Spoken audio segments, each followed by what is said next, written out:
வணக்கம் and welcome to stockiness channel. Success story of Warren Buffett series 8. வாஷிங்டனில் Warren Buffett ஒரே ஒரு நாள் இல்லை, ஒரு செகண்ட் கூட அவர் பொழுது வீணாக கழிக்கவே இல்லையாங்க. விட பேப்பர் போடுற வேலையை செஞ்சுருக்காரு. வாஷிங்டனில் போஸ்ட் மற்றும் டைம்ஸ் அப்படின்னு 2 பிரபலமான பத்திரிகை, அதாவது நம்ம ஊரில் தினத்தந்தி, தினமலர் அப்படின்லாம் சொல்கிறோம்ல, இந்த மாதிரி பேப்பரை சைக்கிளில் கேரியரில் வச்சுக்கிட்டு சும்மா ரோட்டோரமாக நிற்காமல் ஜங்ஷனில் நிற்பாராங்க. இப்போ அவருக்கு 13 வயசு ஆகுது. அந்த 13 வயசு சிறுவன் எப்படி தெரியுமா யோசிச்சிருக்கான்? சிலருக்கு தினத்தந்தி பேப்பர் படிக்க பிடிக்கும், சிலருக்கு தினமலர் பேப்பர் படிக்க பிடிக்கும். யார் எந்த பேப்பர் கேட்டாலும் இல்லைன்னு சொல்லாமல் கொடுக்கணும்னு சொல்லிட்டு 2 பேப்பரையுமே அவரே விற்றாராங்க. பேப்பர் விற்று அவருக்கு மாதம் $175 சம்பாதிச்சிருக்காரு. அந்த காலத்தில் பெரியவங்க கூட இவ்வளோ பெரிய வருமானத்தை சம்பாதிச்சிருக்க முடியாது. இத்தனைக்கும் வாரன் பஃபெட் ஸ்கூல் படிப்பெல்லாம் கண்டினியூ பண்ணிக்கிட்டே இந்த பேப்பர் டெலிவரி தொழிலில் கவனம் செலுத்தியிருக்காரு. ரொம்ப மும்முரமாக ஒரு காலத்துக்கட்டத்துக்கு மேலே டெலிவரி தொழிலில் கவனம் செலுத்தியதுனால அவரால் ஒழுங்காக படிக்க முடியல. ஸ்கூல் ஹெட்மாஸ்டர் வாரன் பஃபெட்டோட அம்மாவை கூப்பிட்டு, உங்கள் பையனை கண்டிச்சு வைங்க, அவன் ஒழுங்காக படிக்க மாட்டான் அப்படின்னு சொல்லி அனுப்பிச்சி விட்டுட்ருக்காங்க. வாரன் பஃபெட்க்கு ரொம்ப ஷேம்ஃபுல் மொமெண்ட்டாக இருந்திருக்கு. மொமெண்ட்டில் வாரன் பஃபெட் ரொம்ப எரிச்சல் அடைஞ்சிருக்காரு. ஏன்னா இத்தனை நாள் வரைக்கும் தான் ஒரு சுதந்திர பறவை, தான் நினைக்கிறதெல்லாம் செய்ய முடியும் அப்படின்னு நினச்சிட்டு இருந்த வாரன் பஃபெட்க்கு இதுக்கப்புறம் படித்தே ஆகணும் அப்படிங்கிற ஒரு கட்டாயத்தால் வாரன் பஃபெட் என்ன பண்ணார் தெரியுமா? அவரும் அவங்க ஃப்ரெண்டும் சேர்ந்து பக்கத்து ஊரான மாகாணத்துக்கு ஊரை விட்டு ஓடி போயிட்டாங்க. வாரன் பஃபெட்டோட அப்பா, அம்மா, போலீஸ் இவங்க எல்லாருமே தேடியுமே வாரன் பஃபெட்டை கண்டுபிடிக்க முடியல.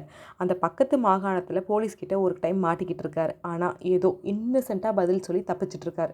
அப்புறம் கொஞ்ச நாள் கழித்து வேறு வழியே இல்லாமல் திருப்பி அப்பா அம்மா இருக்கிற வாஷிங்டனுக்கே திருப்பி வாரன் பஃபெட் வந்துட்டுருக்காரு. அப்போ தான் ஃபஸ்ட் டைம் தான் அப்பாவோட கோவத்தை வாரன் பஃபெட் நேருக்கு நேராக பார்க்குறாரு. ஸ்கூலில் நல்லா படித்து நல்ல மார்க் எடுக்கல அப்படின்னா நீ இந்த பேப்பர் போடுற தொழிலை பற்றிலாம் நினச்சி கூட பார்க்கக்கூடாது அப்படின்னு சொல்லி அப்பா ரொம்ப ஸ்ட்ரிக்டாக ஆர்டர் போட்டுட்டாரு. வாரன் பஃபெட் சுச்சுவேஷனை அண்டர்ஸ்டாண்ட் பண்ணி அப்பா கடுமையாக சொன்னதை ஒரு சவாலாக எடுத்துக்கிட்டு படிப்புலேயும் தொழிலையும் ஈக்குவலாக கவனத்தை செலுத்தினார். நாளைக்கு 500 பேப்பரை வித்துடணும் அப்படிங்கிறது வாரன் பஃபெட்டோட டார்கெட். டெய்லி அந்த டார்கெட்டை அச்சீவ் பண்ணிகிட்டே இருந்தார். அது மட்டும் இல்லாமல் இப்போலாம் தான் எல்லாருக்கிட்டையும் டிஜிட்டல் மொபைல் வந்துடுச்சு. நம்ம நியூஸ் பேப்பர்லாம் வாங்குறதில்ல, நியூஸ் டிவிலே பார்த்துக்கிறோம். அப்போ எல்லார் வீட்டுக்கும் மாதம் சந்தா கட்டி பேப்பர் வீட்டுக்கு போகும். ராத்திரியில் வாரன் பஃபெட்டை எழுப்பி இந்த வீட்டுக்கு எந்த தேதியில் சந்தா தேதி முடியுதுன்னு சொன்னாலும் கரெக்டாக சொல்வாராம். அந்த டேட் எக்ஸ்பைரி ஆகிறதுக்கு முன்னாடியே அந்த பர்சன் கிட்ட சொல்லி காசு கட்ட வச்சுடுவார். இப்போ இருக்க யங்ஸ்டர்ஸ் பிஸ்னஸ் ஸ்டார்ட் பண்ணணும்னு நினைக்கிறாங்க. அதெல்லாம் நினைக்கிறதுக்கு முன்னாடி அட்லீஸ்ட் ஒரு டைமாவது வாரன் பஃபெட்டோட புக்கோ இல்லை ஆடியோ புக்கோ கேட்கணும் இல்லை படிக்கணும்னு ஆசைப்பட்றேன். ஏன் அப்படின்னா இன்ஃபர்மேஷன் இஸ் வெல்த் அப்படின்னு சொல்லி நம்ம கேள்விப்பட்டிருக்கோம், அப்படி தானே? இதை வாரன் பஃபெட் 13 வயசில் எப்படி ரொம்ப டாக்டிக்காக ஹேண்டில் பண்ணியிருக்காரு தெரியுமா? அப்பையும் சரி இப்பயும் சரி நிறைய பேர் வீடு மாற்றிக்கிட்டே தான் இருப்பாங்க. யாராலையும் ஒரே வீட்டில் இருக்க முடியாது.